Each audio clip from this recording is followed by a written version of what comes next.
Udhna road number 6 પર બપોરના સમયે આ બનાવ બન્યો। જય દલાલ સામાન્ય રીતે પોતાના કામે નીકળ્યા હતા ત્યારે અચાનક પંકજ પાટીલ અને કિશન ઉર્ફે ચકલીએ તેમના પર હુમલો કર્યો। સ્થાનિક લોકોએ જણાવ્યું હતું કે હુમલો એટલો ભયાનક હતો કે કોઈ કંઈ સમજે તે પહેલા જય લોહીથી લથપથ થઈને જમીન પર પડ્યા હતા।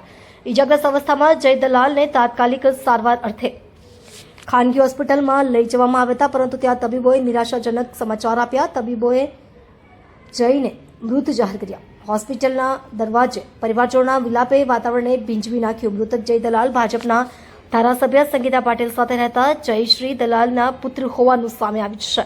તેમની શરૂઆતની કારકિર્દીથી લઈને રાજકારણ અને સામાજિક કાર્યોમાં સક્રિય ભૂમિકા લોકોને હંમેશા યાદ આવશે।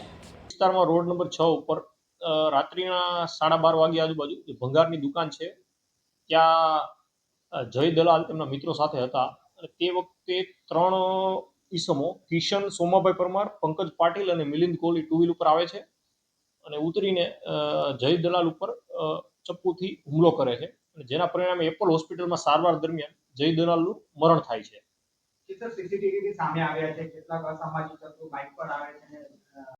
મારું નામ જયશ્રીબેન નગીનભાઈ દલાલ, મારો છોકરો જયભાઈ નગીનભાઈ દલાલ એ કાલે 8:30 વાગ્યા સુધી ઘરે જ હતો।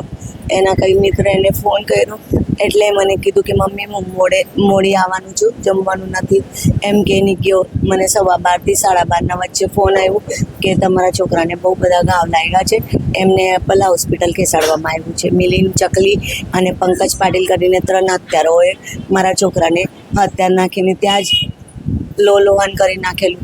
ત્યાં આવ્યા પછી મારા છોકરા આટલું જ બોલ્યો કે મમ્મીને ફોન કરો। હું આવી તો મારા જોડે વાત પણ નહીં કરી। મારા છોકરાને ન્યાય મળવું જોઈએ। મારો એક જ છોકરો હતો, 21 વર્ષનો છોકરો છે, દુશ્મની કઈ જ નહીં હતી કોઈના જોડે।